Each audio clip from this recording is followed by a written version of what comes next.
Hi, it's Megan. Welcome back to my channel. Today I'm going to be sharing with you some of my favorite pumpkin recipes. A lot of these are great for breakfasts as well as some treats and like fun things with pumpkin. So I'm going to be sharing with you. I first started out by making some pumpkin bread. I did it in mini loaves so that I could share it with others. And then I went on and made some pumpkin waffles, pumpkin pancakes.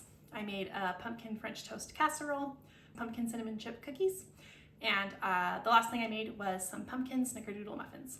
So let's turn the camera around and I'll show you what you need and how to make these recipes. Okay, so here's everything you're going to need for the pumpkin bread recipe. You're going to need 3½ cups of flour, 2 2/3 cups of sugar. You're going to need pumpkin pie spice and cinnamon. You're going to need a big can of pumpkin or 2 small cans of pumpkin. You're going to need a 2/3 cup of softened butter. You're going to need baking soda, baking powder, salt, a cup of chocolate chips, 2/3 cup of water, and 4 eggs. So here, Lucy and Isla were helping me this day with the pumpkin bread. So here we are adding our butter and our sugar. I was supposed to add just regular sugar, but I wasn't paying attention because I had little children helping me, and we added brown sugar instead. The bread still turned out totally fine and there wasn't any problems with it.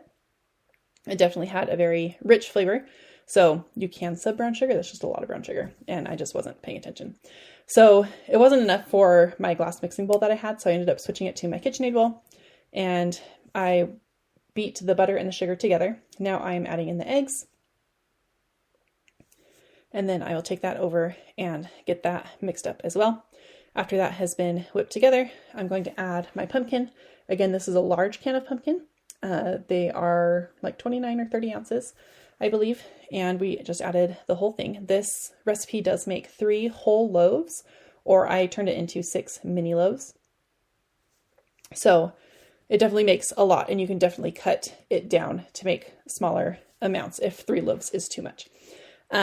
So now I'm adding the flour.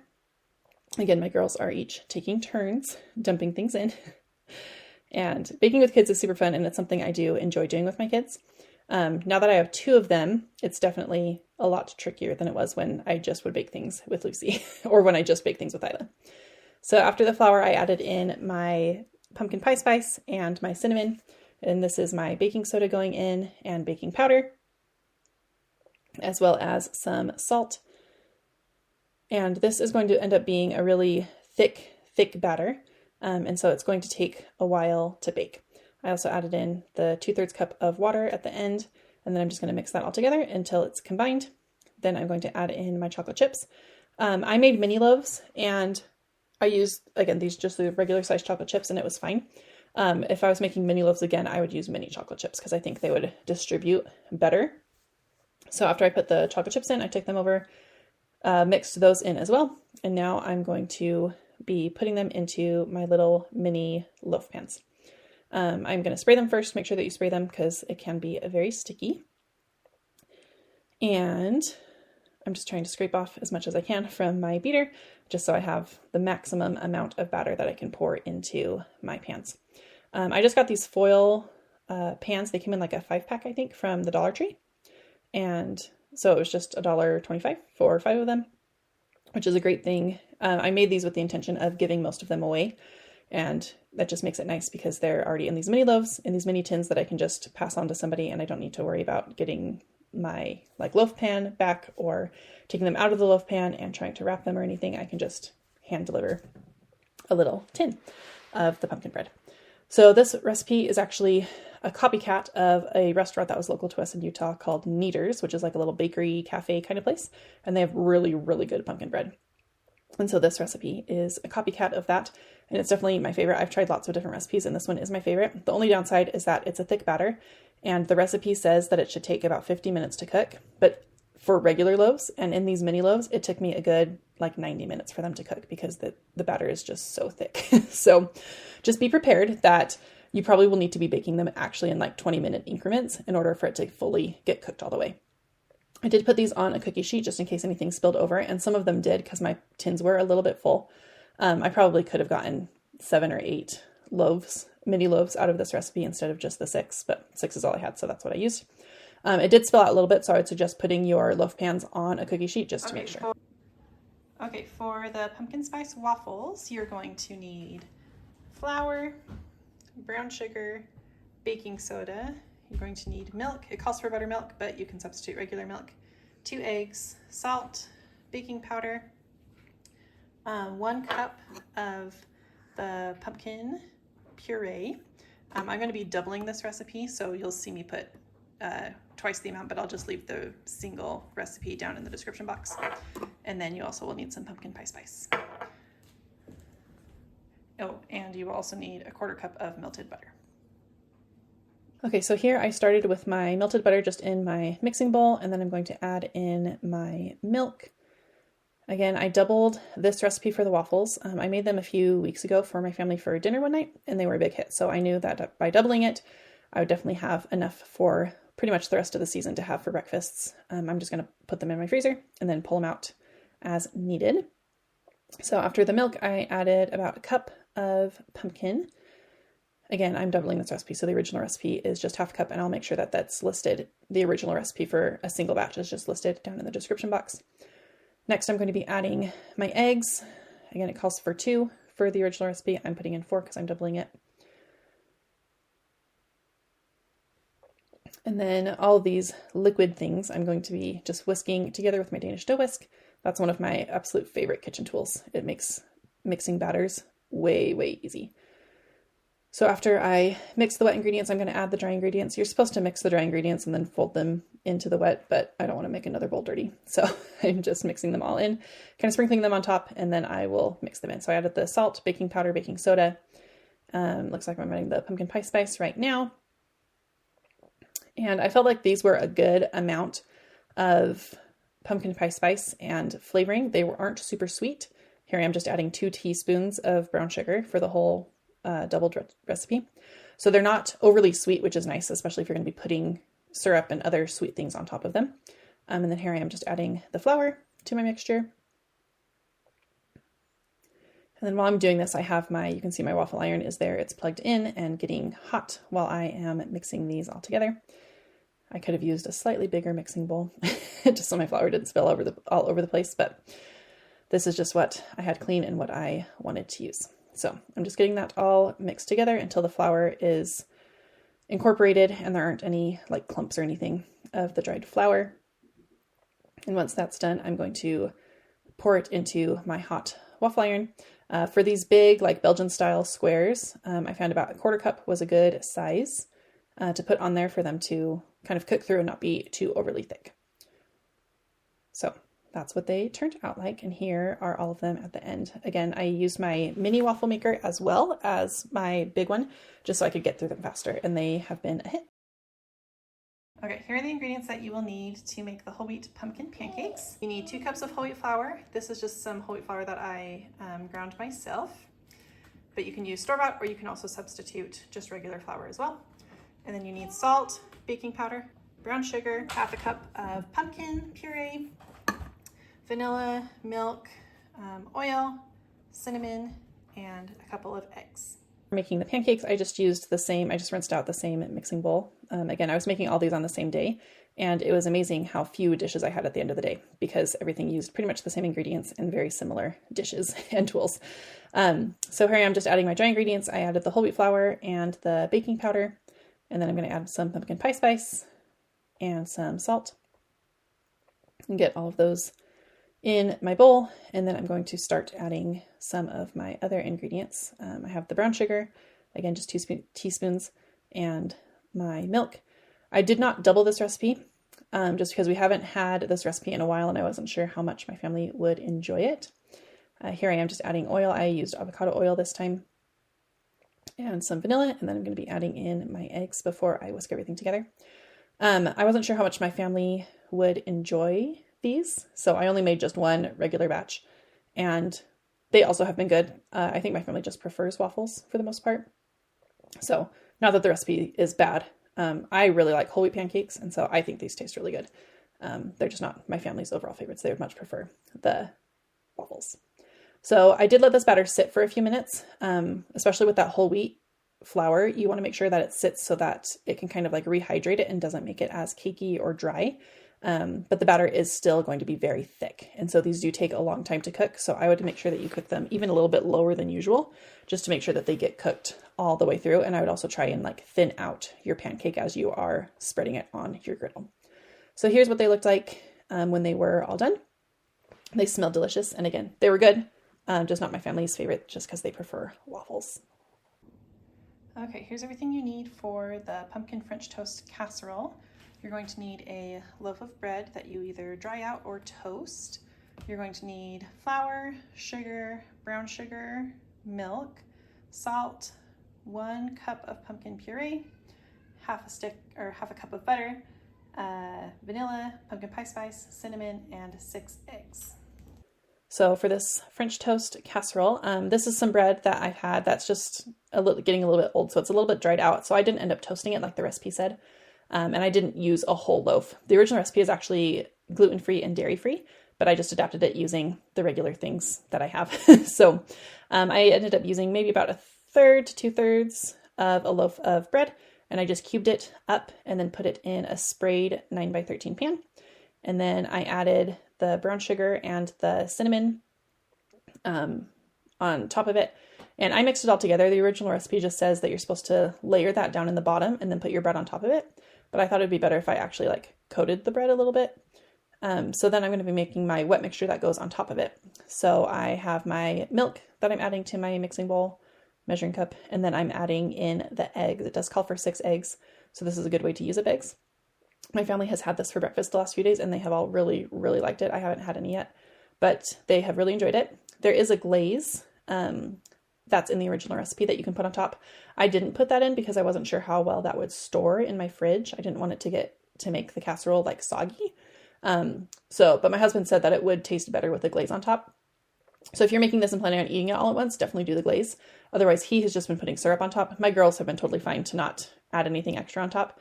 But they're also little and don't really care that much. So, you saw I added the pumpkin and some seasonings, or the cinnamon and pumpkin pie spice in there as well. And then I'm just going to beat that all together. And then I will just pour that gently over the top of the bread. And then I'm just going to use a fork and kind of push down the bread to make sure that it's submerged or almost all the way submerged underneath the liquid, just so none of the pieces on top get like dried out or burned. And after I've done that, I'm going to work on assembling the topping. So I'm going to start with some melted butter. Then I'm going to add my flour and my brown sugar and my pumpkin pie spice or cinnamon, whatever you want to use. And then a pinch of salt. And then I'm just going to mix that together. And then I'm just going to drop that by the spoonful on top. I wasn't really exactly sure. The recipe said to spread it out, but I didn't know how well it would actually spread just because of how like clumpy it is. And then spreading it on top of like the chunks of bread that are now saturated with liquid didn't seem like it would spread very well. So I just kind of did dollops all over, thinking that they might spread a little bit, kind of like it does when I make like a peach cobbler. But they didn't really spread that much. And so if I were you, I would definitely use the back of my spoon and try to spread it out just a little bit, just so that, you know, only one piece gets like one giant clump of like the topping. But it smelled really good. Again, my family has all had it and they have really, really enjoyed it and said that it tastes really good. Here's everything you need for the cinnamon chip pumpkin cookies. You're going to need flour, sugar, brown sugar, and baking soda. You also will need some cinnamon chips for the end, pumpkin pie spice, vanilla, some softened butter, salt, and half a cup of pumpkin. So here I am adding the butter to my stand mixer bowl. Again, I just rinsed this out from the last thing that I used so I could cut down on dishes. And then I'm adding in the brown sugar, and I will be beating the butter and the sugars together to kind of get them nice and fluffy. And this, I think, was my favorite recipe that I made this day. After those are beaten together, you're going to add in your pumpkin. This calls for half a cup of, or maybe it's 1 cup of pumpkin. I can't remember. Again, I'll have the recipe in the description box below for you. And then I added my vanilla and beat that together. Then I'm going to add in my flour, as well as the last of my ingredients. So I'm going to add in baking soda and some salt, and my pumpkin pie spice. And then I'm going to, again, just beat that together. The dough is very kind of like thin. It's not like a traditional cookie dough. And then after that's all mixed, I'm going to add in my cinnamon chips. I ended up using just a whole bag of the cinnamon chips I just got mine from Walmart. And then I put down parchment paper. I would definitely make sure you put down parchment paper making these. Otherwise, they're going to be hard to get off of your cookie sheet. And then the recipe said to use a big cookie scoop. So I used my big 3 tablespoon cookie scoop. And they do spread out quite a bit. So they're kind of like a big thin cookie, as you can see. And they taste really, really good. They're very chewy, but have a nice like little crisp on the outside, and the flavor is fantastic. So I definitely would highly recommend making these. They've been delicious. Here's everything you need for the pumpkin snickerdoodle muffins. You need flour and sugar, milk, oil or butter, melted butter, baking soda, pumpkin pie spice, eggs, vanilla, salt, baking powder, and a 15-ounce can of pumpkin. There's also a streusel topping for these muffins, where you'll need flour and sugar, a 1/4 cup of cubed butter, and cinnamon, as well as some salt. Okay, and then for the muffins, this is going to call for a whole 15-ounce or small can of pumpkin puree, not pumpkin pie filling. I added that, and then I added my sugar, and I'm going to add my oil next, and then I'm going to whisk all of those together. Again, I just used avocado oil. Oh, I also added some vanilla as well, and my eggs. And then I'm going to whisk that all together, just with those wet ingredients to get them all combined. And I like this recipe because it does call for like a whole can, not just like a partial can. So if you're looking for a recipe that uses a whole can of pumpkin, so you don't have any leftovers, this is a good one to do. So after I got my wet ingredients mixed, I added in my flour and my pumpkin pie spice, as well as the baking soda and the baking powder and some salt. And then once those were in, I just beat that all together, whisked that all together until there were no dry streaks. Make sure that you don't overmix it or your muffins will be really crumbly and not very soft. So I got that all mixed together, and it came together really nice just with my dough whisk. And then I made the crumble for the top. I added the flour, and then I added in the sugar and the rest of my cinnamon and a little bit of salt. And then I added some cubed butter. I wish my butter had been a little bit colder. I think it would have mixed a little bit better.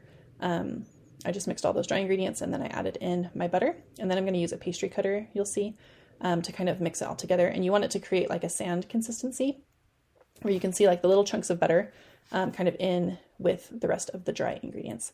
So I either needed to use my pastry blender on it a little bit longer, and it probably would have worked a little bit better if my butter had been cold right out of the fridge instead of soft from having it sit out. And that's just going to be the streusel topping for the top of your muffins. So next I'm just going to get my muffin pan ready. I have this Rachel Ray pan, which I really, really like. And then I always use silicone muffin liners. I just spray them really quick with some avocado spray. And then again, I'm using that 3 tablespoon cookie scoop as like the perfect amount for regular size muffins.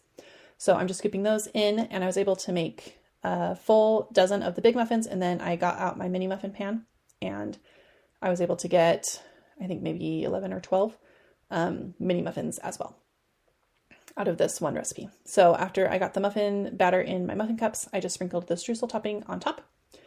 And the streusel topping is good. It definitely makes them look pretty. But I think they would also be pretty good without them. Maybe you could even add like the cinnamon chips from the cookie recipe. You could add those in. I think that would taste really good too. And my girls have been having these for breakfast as well and for snacks, and they have really been enjoying them. So this is another winner recipe for sure. Here's everything that we were able to get made today.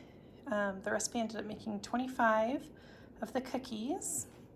And then I have a whole 9x13 of the French toast casserole. I have a 1 gallon bag of the pancakes, 2 1-gallon bags of the waffles, 6 of the mini pumpkin chocolate chip bread loaves, and then I got a dozen of the big muffins and 14 of the little mini muffins. So I was able to get all of that done in just a couple of hours. Those are 6 of my favorite pumpkin recipes. If you have any pumpkin recipes that you really enjoy, make sure that you leave a link or the instructions on what to make down below so that I can try more pumpkin things, because fall is one of my favorite seasons. One of the reasons is because I love pumpkin and pumpkin spice, lots of things. So if you have any good recipes, make sure you leave them down below. And thanks for watching. I'll see you guys next week with a grocery haul. Bye.